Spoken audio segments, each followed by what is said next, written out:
Perkenalkan, nama saya Maria Francisca dari jurusan Sosiologi semester 7 kelas B, NIM 18030303100, dan ini adalah video ke-9 saya pada mata kuliah Perencanaan dan Kebijakan Sosial.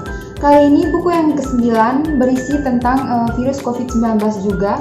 Dan kalian yang mau ingin mengetahui lebih mendalam tentang buku ini, silakan menonton video ini sampai habis. COVID-19 adalah penyakit yang disebabkan oleh novel coronavirus. Virus ini adalah virus yang dapat menular dari orang ke orang.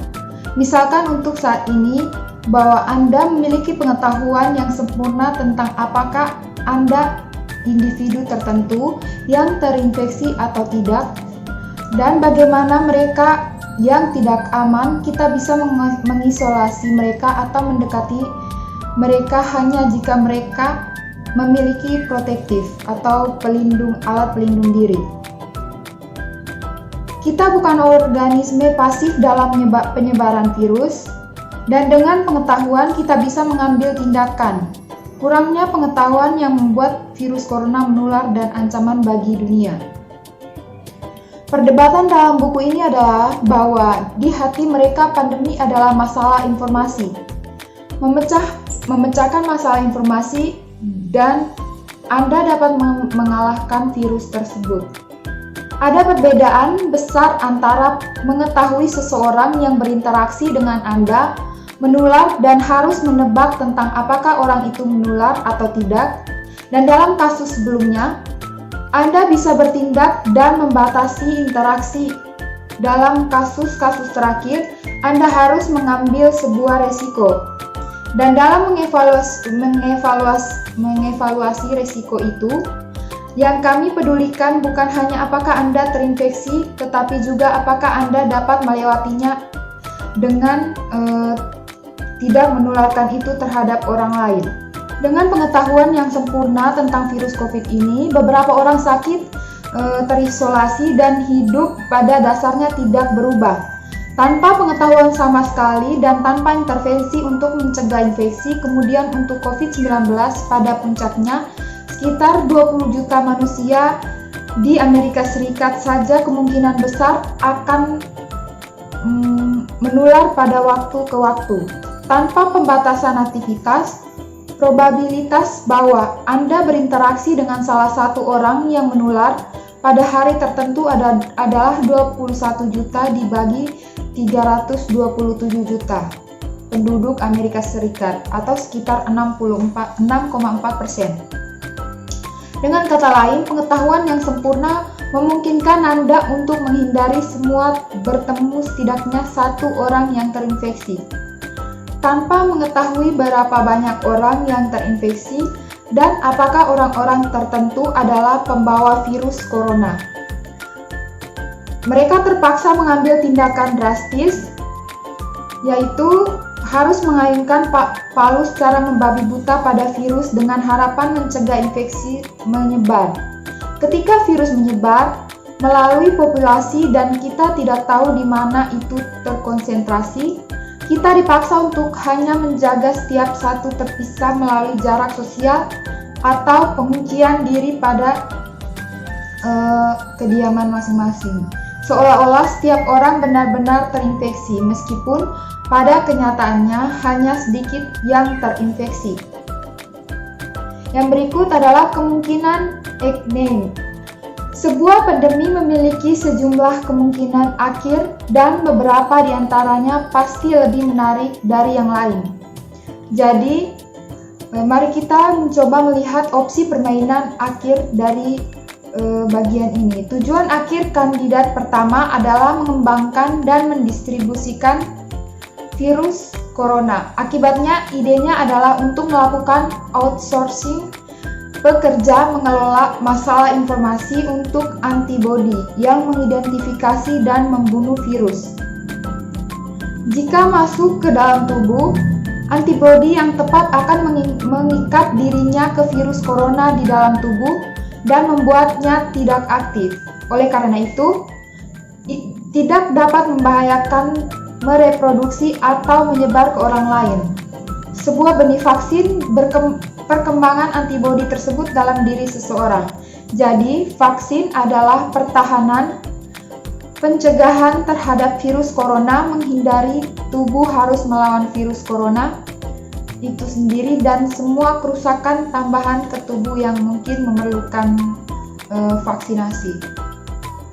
Jika virus corona membuat mereka terinfeksi menjadi kebal dan skenario akhir kedua untuk COVID-19, cukup banyak orang menjadi kebal sehingga virus tidak lagi mampu menyebar secara tidak terkendali ke seluruh populasi manusia. Yang pasti, kedatangan awal vaksin dapat mendahului akhir ini. Selama tahap awal pandemi, hanya ada sedikit orang terinfeksi dalam populasi setiap manusia. Tetapi untuk virus menular seperti virus, jumlah orang mulai tumbuh secara eksponensial. Itu berarti bahwa jumlah infeksi meningkat dalam senyawa setiap orang baru yang terinfeksi, beberapa orang lain yang kemudian menginfeksi lebih banyak dan sebagainya.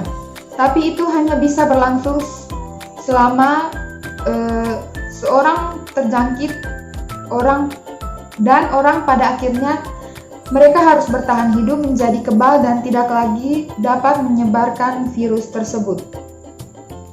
Masalahnya adalah proses ini akan memakan waktu sekitar 1 tahun dan untuk COVID-19 dapat menyebabkan 1% atau lebih banyak dari mereka yang terinfeksi.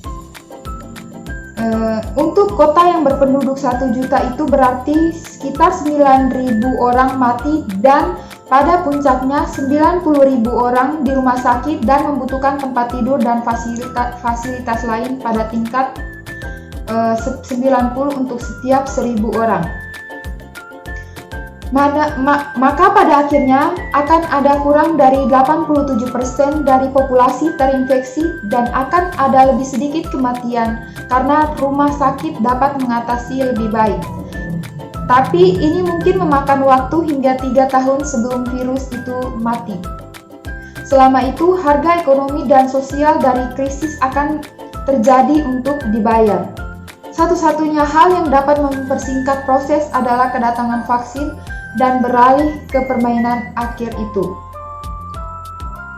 Pada tahun 2022, epidemi coronavirus pertama yang disebabkan oleh virus SARS-CoV-1 atau seperti itu kemudian diketahui dan SARS jauh lebih berbahaya daripada COVID-19 dan rata-rata akan membunuh 10% orang dan juga lebih menular daripada penggantinya. Dan sekitar 8.500 orang di seluruh dunia diketahui telah mengontrak SARS dengan kasus-kasus terkonsentrasi di Cina. Jika infeksi COVID-19 bisa jatuh ke level yang cukup rendah, penindasan akan tercapai. Pesannya di sini adalah sangat sederhana, yakni selesaikan informasi pandemi masalah atau selamatkan dunia. COVID-19 muncul pada November 2019. Pada Maret 2020, kesempatan untuk menahan COVID-19 menjadi beberapa negara itu baik dan benar-benar hilang. Bagi suatu negara untuk mengadopsi supervision akan membutuhkan manajemen preventif masalah informasi pandemi. Dalam situasi ini, lebih banyak strategi seperti palu hal-hal seperti jarak sosial berskala besar perlu diambil untuk mengelola virus dan menurunkan jumlah infeksi ke tingkat yang akan memungkinkan akhir permainan penindasan untuk dikejar. Yang berikut adalah kesehatan sebelum kekayaan. Pada waktu normal, para ekonom melakukan perhitungan ini tanpa penyesalan. Secara alami, mereka tanpa henti fokus pada fakta bahwa kita memiliki keterbatasan sumber daya dan hanya dapat melakukan begitu banyak jika kita mengarahkan pengeluaran menuju kesehatan masyarakat.